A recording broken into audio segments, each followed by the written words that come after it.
The Bride, directed by Maggie Gyllenhaal, is not one movie. It's three movies in a trench coat. The question is, can they convince the audience they're really a mature, developed person under there, or are they simply too boisterous and unwieldy to be taken seriously? I'm Harry Marks, a film critic and classic film historian here at Let's All Go to the Lobby. Consider giving me a like and a follow. The Bride stars Jessie Buckley as Ida, a mob escort in 1936 Chicago who is suddenly possessed by the spirit of Frankenstein author Mary Shelley, also played by Buckley, a nice nod to the James Whale 1935 original. Shelley apparently died with one more story to tell, that of the monster's bride, and she's using Ida as her vessel, living character. It's a little murky. But Ida takes a nasty tumble and winds up dead, only to be revived by Annette Bening's Dr. Euphronius, a mad scientist who has written extensively on reanimation. She has been asked by Frankenstein's monster himself, called Frank here and played by Christian Bale, to provide him a wife, someone like him, reinvigorated with electricity to alleviate his century of loneliness. The Bride is exactly the kind of remake or reimagining I like to see. It takes existing characters we know and does something new with them, either by placing them in a new time period or setting, or tweaking their characterizations. In this case, it's post-Depression America with a bride who does more than hiss. Now, it could be argued that the original Bride of Frankenstein, played by Elsa Lanchester in the 1935 film, was not as incomplete a character as people believe, despite only appearing during the movie's final moments. She made her feelings about the monster known clearly and refused to be pigeonholed into the role of wife to Karloff's creature. In a way, she had more of a grasp on her identity than Buckley does in this film. Buckley's bride has almost no chance at a peaceful existence in life or death. She's controlled in life by sleazy mobsters, resurrected by a female scientist trying to stand out in a male-dominated field by quickly abandoning her beliefs on playing God, only to be manipulated by Frank into believing they had been betrothed before her accident, and then she's abused by most men she comes into contact with after her revival. She eventually accepts Frank because he's kind to her and understands what she's just gone through, but she doesn't realize that he's feeding her lies to keep them together. Even when she plans on leaving him toward the end of the film, he throws a tantrum that would have been right at home in a viral TikTok video, and she winds up staying. The Bride is a feminist film that isn't afraid to show the audience the very real issues faced by women every day. The problem, and it's a problem that extends to other facets of the picture, is in its heavy-handedness. There's a literal moment in the film where Buckley screams "Me Too" over and over again, about as unsubtle a reference to the movement that took down Harvey Weinstein as you can get. But the clumsiness gets worse from there. Detective Wiles, played by Gyllenhaal's husband, Peter Sarsgaard, opines on the monster fever that has captivated young women across America. Upon reading about Frank and Ida's exploits, these women have started committing crimes and tattooing their faces with the same black splotch as seen on Ida's face, a side effect of the resurrection process.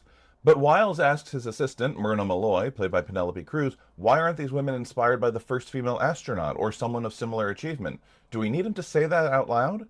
Also, it's 1936. Were Chicago detectives opining on space travel at the time? And the small-town police who simply ignore Malloy when she's trying to explain their case ventures into full-blown comedy territory. A beautiful woman shows up at a crime scene and starts asking questions, and you're telling me the average beat cop isn't going to trip all over himself to say something to her, even if it's something gross and sexist? It's this disjointedness and ham-fisted CW-style dialogue where the Bride stumbles down the aisle. Much like Guillermo del Toro's attempt to adapt Shelley's work, and last year's Wolfman remake, it seems de rigueur to beam the audience over the head with the central theme of the film, rather than let us figure it out for ourselves. I miss the days when films let viewers come to their own conclusions and discover their own interpretations. But that's not to say The Bride is all bad. Gyllenhaal has delivered a big and frenetic version of The Bride of Frankenstein that aims high. It's part musical, part love story, part horror movie, and all energy. It's Bonnie and Clyde by way of Baz Luhrmann, complete with anachronistic musical cues and neon-tinged set pieces. I avoid Times Square like the plague, but I'd actually consider spending more than 5 minutes in the Metropolis-like version concocted by production designer Karen Murphy and cinematographer Lawrence Sher.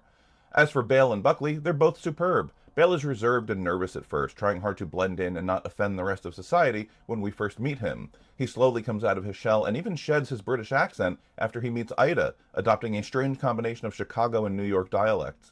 Buckley is pulling double duty as the Bride and Mary Shelley, often at the same time, and doing the same accent work as Bale. She's effervescent and haunting as Ida before suddenly shifting into the confident and terrifying Shelley, who takes over like one of James McAvoy's alternate personalities in Split. It's a bizarre conceit that took me out of the story once or twice, how Shelley, a real author who existed at one time, is inhabiting the body of a woman in a world where the Frankenstein story was never written, where it actually happened. It's a lot to wrap your head around as you're watching Buckley, Bale, and a group of upper-crust New Yorkers break out into a spontaneous dance performance set to Puttin' on the Ritz. lowering them to the floor in a scene that was more reminiscent of the Deo dance in Beetlejuice than the clear homage to Mel Brooks's Young Frankenstein it was meant to be. And I think this is where The Bride is going to lose most people. Audiences are going into this film expecting one thing, but The Bride isn't just one thing. It's not just a messed up love story. It's not just a horror film, or just a neo-noir, or just a black comedy. It's a Jackson Pollock of genres and ideas, and like a Jackson Pollock painting, there's a lot more going on than what we see splattered on the surface. Gyllenhaal, who also wrote the script, clearly has a love of classic film, which is present throughout the picture, with names like Myrna Malloy, Lupino, and Greta being uttered throughout. There's also an interesting commentary on parasocial relationships, both revolving around Frank. He's obsessed with a song and dance man named Ronnie Reed, often sneaking out to watch his films and imagining himself up on the big screen, decked out in top hat and tails. But when he finally gets the chance to meet him in person, Reed dismisses him, sending Frank into a rage. Never meet your heroes.